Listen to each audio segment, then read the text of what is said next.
नमस्कार सभी साथियों को, मैं आपका दोस्त आरजे विनय दैया हरियाणा भूमि न्यूज में आपका स्वागत है। अभी बैठे हैं दोस्तों, तीसरे चरण के जो चुनाव हैं हिसार के अंदर शुरू हो चुके हैं। अभी बैठे हैं बुडाना गांव के अंदर। हमारे साथ बैठे हैं भावी ब्लॉक समिति पद के जो मेंबर होते हैं, वो हमारे साथ बैठे हैं। दयानंद जी, एक बार उनसे बात करते हैं। राम राम जी। राम राम भाई साहब, दैया साहब, आपका हरियाणा भूमि न्यूज का स्वागत है। आप यहाँ गांव की जानकारी लेने के लिए आए, बहुत बहुत धन्यवाद आपका। हाँ जी दयानंद जी, अगर देखा जाए गांव के अंदर जब एक आदमी ब्लॉक समिति का जब फार्म भरता है तो उससे पहले आसपास उसको लोगों से मिलते मिलते, लोगों से बात करते करते उसको बहुत सारी समस्याओं का सामना करना पड़ता है कि गांव के अंदर ये समस्याएं हैं।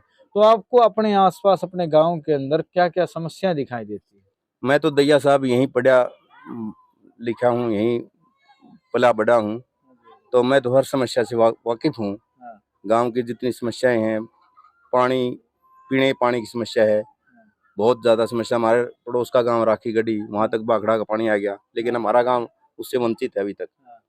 और दूसरी समस्या जो पानी की निकासी की है, अब की बार बरसात में तो बहुत बुरा हाल हुआ। जब बरसात का सीजन है, अब की बार बरसात भी ज्यादा हुई है, और हमारे गांव में 5-7 दिन राखी गढ़ी और बुढ़ाना का कट रहा, बिल्कुल आदमी पैदल भी नहीं आ पाया। इतना पानी था, रोड को कटना पड़ा। और गांव के घरों में पानी बहुत ज्यादा भर गया था, बहुत ज्यादा दिक्कत हुई हमारे गांव में।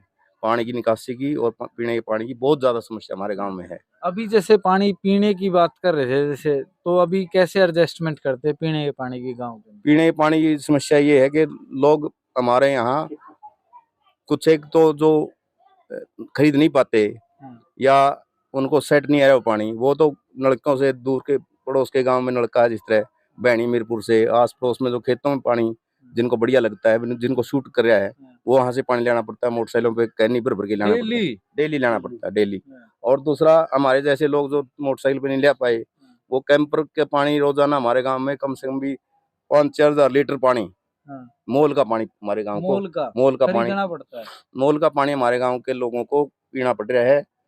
ये बहुत तकड़ी समस्या है। कितने साल से समस्या आ रही है ये बहुत लंबे समय से समस्या है। आरओ का तो जिस तरह कैंपर का पानी तो 5-7 साल से चल रहा है। उससे पहले लोग कुआं पानी, उसको पुराने जमाने की बातें हैं, तो पानी की समस्या बहुत तकड़ी है। अच्छा दयानंद जी, मैं जानना चाहूंगा, अपने देश को आजाद हुए 75 साल प्लस हो चुके हैं, तो अभी तक पानी के पीने की जो व्यवस्था है आपके जो आसपास के गांव की अगर हम बात करें, तो पानी की व्यवस्था अभी तक क्यों नहीं हो पाई है? इसके लिए दैया साहब, जो मैं मानता हूँ, जो जिम्मेवार जिस चीज को मानता हूँ, वो जनप्रतिनिधि को मानता हूँ। जनप्रतिनिधि उस चीज को, समस्याओं को समझ नहीं पा रहे, और उन समस्याओं का जब समझ नहीं पा रहे तो उनका समाधान कैसे करेंगे वो। तो मेरा तो ये मानना है कि जो जनप्रतिनिधि चुनकर जाते हैं, तो चाहे वो पंच से लेकर के एमएलए एमपी मंत्री तक जो बने हैं, वो गांव की मूलभूत समस्याओं से अनभिज्ञ रहते हैं। इस वजह से वो लोग इन समस्याओं का समाधान नहीं कर पाते, या वो इंटरेस्ट नहीं लेना चाहते। ऐसा भी हो सकता है कि वो इंटरेस्टेड ना हो, वो अपने आप खुद का पेट भरना चाहते हैं, की जेब भरना चाहते हैं, वो खुद का सिस्टम उनका मजबूत रहे। इस वजह से भी हो सकता है वो सारा ग्रांट वगैरह जो होता है, वो कुछ एक लैप्स हो जाता है बिना जानकारी के। कुछ एक लोग गलत तरीके से, नाली एक बार गली एक बार पाट दी, दोबारा फिर बनाई दी, गलत सिस्टम से उनका जो तरीका है काम करने का, वो सही नहीं रहा। इस वजह से देश में समस्याएं जो की त्यों खड़ी। अच्छा, अगर देखा जाए अपने गांव के अंदर लाइटिंग, स्ट्रीट लाइटिंग की व्यवस्था कैसी है? स्ट्रीट लाइट नहीं है हमारे गांव में, नहीं है। नहीं है, बिल्कुल नहीं। सोलर की कुछ एक लाइटें पिछले संसद कोटे से जो लगाई गई थी कुछ एक, लेकिन काम नहीं कर पा रही वो, क्योंकि उनकी जो क्वालिटी है, वो क्वालिटी बिल्कुल निम्न स्तर की है। वो साल 6 महीने या महीने 2 महीने तक उनका सिस्टम चला, उसके बाद वो बिल्कुल खत्म हो। लाइटें, कोई लाइटें 2-4 लाइटें देखी थी मैंने तो। कैमरे भी लगे थे, कैमरे भी वो डैमेज हैं कुछ, कोई कैमरे का, जिस तरह हमारा पर्सनल कैमरा हमने लगाया, वो तो कुछ एक लोग लगाए हुए हैं घर पे, वो तो है, लेकिन जो गांव का जो पंचायती कैमरा होना चाहिए, कोई उसका रूम होना चाहिए, लगे थे, कंट्रोल रूम होना बिल्कुल चाहिए। नहीं ऐसा कुछ नहीं सिस्टम हुआ अभी तक, कोई सिस्टम बिल्कुल। अभी एक साथी से और बात करते हैं। राम राम जी।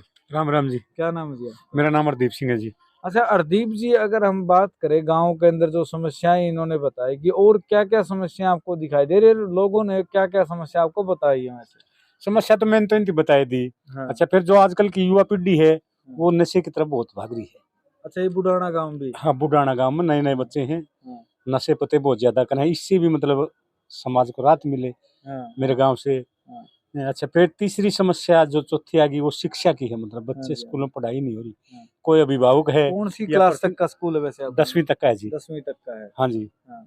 अभिभावक है या प्रतिनिधि है, कोई ध्यान नहीं उनका वे हाँ। किसकी तरफ से, क्यों उनके बच्चे तो सरकारी स्कूल में अच्छे स्कूलों में जाते हैं। हाँ। जो निम्न सत्र के लोग हैं उनके बच्चे सरकारी स्कूल में जाते हैं, वो बेचारे पिछड़ जाते हैं, हाँ। स्कूल में शिक्षा नहीं है। हाँ। इस अगर तरफ अगर देखा जाए हम्म। SC BC मोस्टली दिहाड़ी मजदूरी करने वाला तबका होता है, हाँ। मिडिल क्लास जिसको हम हाँ। बोलते हैं, वो अपने काम पे चले जाते हैं, वो छोड़ देते हैं स्कूल के बेस पे कि बस स्कूल वाले ही करेंगे मेरे बच्चों का कल्याण। वो समय पे संभालने वाली जो व्यथा होती है ना, मतलब बच्चों को समय पर थप्पी लगाए या पिटाई करे, किस समय क्या काम करना है, उससे बच्चों को भी नहीं पता होता और ना वो इंटरेस्ट ले पाते हैं। तो एक जन प्रतिनिधि ऐसा होना चाहिए जो इन हाँ, पे जो काम सब कर पाए। हाँ, काम कर पाए, हर आदमी का ख्याल रखे, हर समाज का, हर वर्ग का। वे गरीब बच्चे ही ये भी आगे बढ़े, हाँ। उनके तो अपने स्कूल में जा रहे हैं अच्छा में, लेकिन इनकी तरफ तो ध्यान कौन बेचारेंगे, तो पिछड़ जाते हैं बेचारे। हाँ। अरे यही 8वीं 10वीं तक हैंड के न रह जाए बेचारे। हाँ। हैं? उनकी सोच में फर्क है, बस बिल्कुल, हर आदमी को हमने आगे लेके चलना है। बिल्कुल बिल्कुल। अच्छा दयानंद जी, मैंने एक समस्या और आपके गांव के अंदर देखी है, एक तो +2 तक का स्कूल नहीं है यहाँ, 10वीं तक का स्कूल है। मान के चलो लोग आप पे आशीर्वाद देते थे, गांव आप पे आशीर्वाद देते थे, आने वाले समय में क्या क्या कार्य आप करवाओगे विकास के गांव के लिए? आप जो कह रहे हैं ना +2 का स्कूल नहीं है, हाँ। मैं तो कह रहा हूँ जो 10वीं तक का स्कूल है, हाँ जी। 2 स्कूल थे हमारे, एक मिडिल स्कूल था, एक हाई स्कूल अलग है, हाँ जी। वो ही बता रहे हैं मर्ज कर दिया गया। हाँ। और गांव के किसी सरपंच ने, कोई जनप्रतिनिधि ने कोई आवाज नहीं उठाई उसके बारे में, हाँ।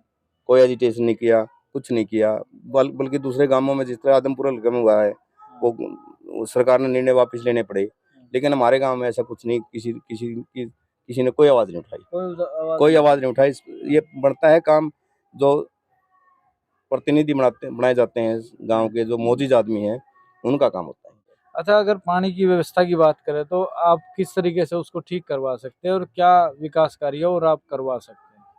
मैं तो ये कह रहा हूँ भाई साहब कि जो पानी निकासी की जो बात है, गांव सारा परेशान था की बात, सारा गांव परेशान था, सारा जोड़ का पानी गांव ग्राम बढ़ गया। जो गांव के मैं बीच में बस है, जो खाड़ है हमारा, खाड़ का चुगड़ते पानी बढ़ गया था। तो दूसरा जोड़ है बराबर में, उसमें पानी निकल सकता अगर वो डूंगा बनाया जाए, यानी उसको गहरा बनाया जाए, बराबर वाले जोड़ को, उसका पानी उसमें जा सकता है, लेकिन उसके लिए प्लानिंग बनानी पड़ेगी ना। जो ये जो मेन जोड़ है गांव के बीच में है, ये तो काई उसका भरा हुआ है बिल्कुल, हाँ जहर बना हुआ है उसका पानी का, कोई वहाँ गंदगी का बुरा हाल है, मच्छरों का बुरा हाल है, और हो सकती है उसकी समस्या समाधान वो उसको लेवल बराबर करके अगला जोड़ अगर डूंगा गहरा बनाया जाए तो उसकी समस्या समाधान हो सकता है। बिल्कुल। अच्छा दयानंद जी, मैं प्रयास आपसे करेंगे इस चीज में हम, अगर आशीर्वाद दिया गांव वालों ने तो गांव के पूरा विकास करने का पूरा प्रयास करेंगे। अच्छा, अगर देखा जाए ऊपर चेयरमैन ने आपने बताया कि भाई SC की है, अगर चेयरमैन पद भी आपको मिल जाता है तो सोने पे सुहागा देखो हो सकता है और गांव के अंदर और बेहतरीन काम हो सकते हैं। अच्छा दयानंद जी, कितनी तारीख को वोटिंग है, क्या आपका चुनाव निशान है और गांव वालों को क्या आप संदेश देना चाहिए, क्या मैसेज देना चाहिए? भाई साहब 22 तारीख का चुनाव है जिला परिषद और ब्लॉक समिति का, और 25 तारीख का सरपंच का चुनाव है। तो 22 तारीख का हमारा ब्लॉक समिति का चुनाव है। मेरा चुनाव निशान जो है कार है जी। कार, हाँ कार है चुनाव निशान। और मैं तो हमारे गांव के लोगों से, विशेषकर जो बुद्धिजीवी लोग हैं, उनसे एक ही बात कहना चाहूँगा कि अब की बार अगर मेरे को आशीर्वाद दे दिया तो कोई उलाने का मौका नहीं दूंगा, किसी को कोई उलाने का मौका नहीं दूंगा। और गांव का एक ऐसा मेंबर, या कह रहे हैं चेयरमैन भी शेड्यूल कास्ट बनना है, तो ये बहुत बड़ी अच्छी बात होगी कि गांव का आशीर्वाद मेरे को मिले तो 100% वो भी हम उस चीज़ को हासिल करेंगे। और बहुत बढ़िया चेयरमैन, जो ब्लॉक का चेयरमैन, मैं आपको बताना चाहता हूँ, इतनी पावर रखता है एज एन MLA। 30 गांव हमारे 30 गांव पड़ते हैं, 30 गांवों में 25 वार्ड हैं। जो बड़े गांव उनका एक वार्ड बना दिया, कुछ एक जो छोटे गांव उनको जोड़ करके एक वार्ड बना दिए गए। 25 वार्ड है हमारे गाँव ब्लॉक में, 25 वार्ड 30 गांव हैं। तो अब सारे गांव का आशीर्वाद मेरे ऊपर है और मेरे को अब की बार लग रहा है कि मैं चौथा चुनाव लड़ रहा हूँ। वैसे तो पहले मैंने जिला परिषद के चुनाव लड़े, तो गांव का पहले भी गांव वाले ने बहुत सहयोग दिया मेरे को, मैं उनका तहे दिल से आभारी हूँ। और अब की बार तो मेरे को लग रहा है कि मैं सब भाइयों के आशीर्वाद से, सारा कुनबा है, सारा थोड़ा है हमारा समलैट, थोड़ा भी जो है हमारा, और सारा गाँव है, सारी बिरादरियां जितनी 36 नहीं कहूँगा, जितनी हमारे गाँव में बिरादरी है, सारी बिरादरी मेरे साथ हैं।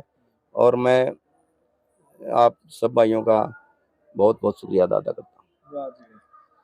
ये थे हमारे साथ दयानंद जी, जिन्होंने बताया कि वो बनने के बाद किस प्रकार का विशेष तरीके से गांव का विकास करवा पाएंगे। दोस्तों वीडियो अच्छी लगी तो वीडियो को ज़्यादा शेयर कर देना दोस्तों। ऐसे ही प्यारे प्यारे विचार आपके सामने लाते रहेंगे। मैं आरजे विनय दैया, हरियाणा भूमि न्यूज़ से। राम राम सभी को।